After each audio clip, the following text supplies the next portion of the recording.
When you first transform into a werewolf in Skyrim, you feel almost unstoppable.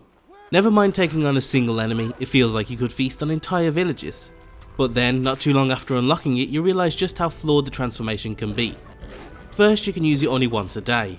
Then when you eventually do transform, you might have to end it early because you want to interact with an object.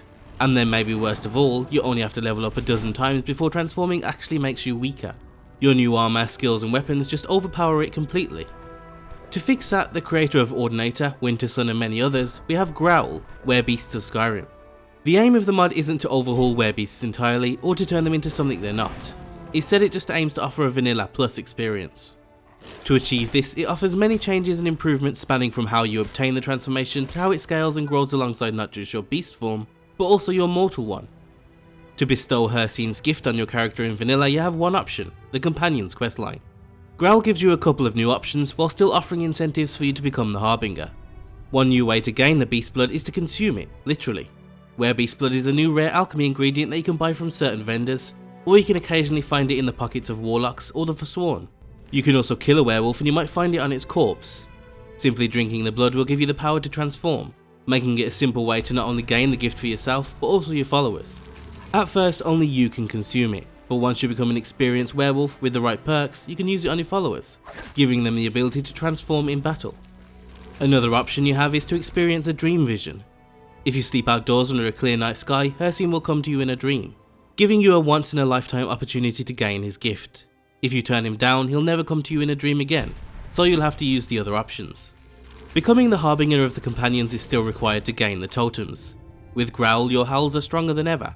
But on top of that, the totems let you switch between becoming a werewolf or a werebear, something you obviously couldn't do in vanilla. Werebears are just werewolves with a different skin, but they also summon bears during the Howl of Brotherhood, which is a nice added touch. Hircine's gift is both a blessing and a curse. Your beast blood grants you a 100% resistance to disease, but you're extra vulnerable to fire and silver weapons, which the groups hunting you know more than anyone. Growl offers unique blessings depending on your race. When your new beast blood mixes with your racial blood, unique abilities are formed. Argonians gain rabies, making claw attacks in your beast form deal extra poisonous damage, whereas Imperials gain pack leader, reducing the cooldown of your howls. So while these racial buffs won't have a huge impact, it acts as a nice way to highlight how the different races react to the beast blood. The biggest curse comes in the form of uncontrolled transformations. At night you'll have a 20% chance for the curse to manifest, forcing you into your beast form.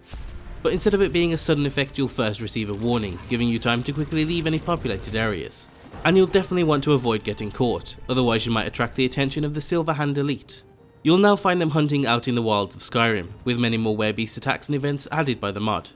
If word spreads that the Dragonborn also has the beast blood, nothing will stop them from hunting you down. If there's only a single report, they might only send a small patrol to search for you, but if rumours continue to spread, or there are many witnesses, you could eventually have a small Silver Hand army hunting you down. Thankfully, you'll eventually learn how to fully control your transformations, as well as how to avoid the patrols almost entirely. Your ability to enter your beast form with Growl is no longer a once a day power, instead it's on a regular cooldown, giving you more control over the form. The mod makes some key changes to balancing, while offering some quality of life changes to make the transformation more accessible. It also adds 11 new perks, expanding your abilities even further. One of the biggest improvements is that you now have the ability to interact with objects and loot while transformed. Without opposable thumbs, you still can't pick those pesky locks, but a new Howl of the Hunt perk lets you shatter them instead. Your offensive and defensive abilities as a werewolf will now scale alongside your character's level and skills. As you level, your werebeast skin will thicken, gaining increased armor and magic resistance. It will also scale alongside your highest armor skill level, so if you spec into heavy or light armor, your werebeast skin will take advantage of it. The same goes for your claws. As you level, your attacks will deal much more damage, and they'll scale alongside your highest weapon skill. Feeding will also give you experience in those two main skills, finally giving you a way to build your skills while transformed. All of these changes come together to make transforming less of a hindrance. Your mortal form's abilities will enhance your beast form, and your beast form will help your mortal one grow in return. If you want your mortal form to show a bit of your inner beast, the mod also offers some optional half-beast visuals. This won't have any effect on gameplay, but it can be a nice touch if lycanthropy is core to your character. The other new perks will add handy buffs to your attacks, howls and survivability. Your special power attacks no longer come with a weird hidden cooldown, letting you repeatedly use them as long as you have the stamina. The new perks also expand on them, giving you the ability to stun, disarm or deal huge critical damage. The mod also tweaks the physics on the attacks to make them launch enemies in more satisfying ways, instead of them just being hit into the ground. Your survivability and healing capabilities have also been enhanced. You can still feed like normal to restore a good chunk of health, but with the new perks your attacks will deal bleeding damage, dealing extra damage over time and healing you in the process. You're also more agile than ever. You no longer take damage from falls, letting you leap from great heights, even mountains, and land safely. Growl also offers a handy little buff for mages, by transferring 100% of your magicka into stamina while transformed. You also regenerate stamina much faster than in vanilla. Combining these together, once you reach the late game, it can feel like you have an almost endless amount of stamina.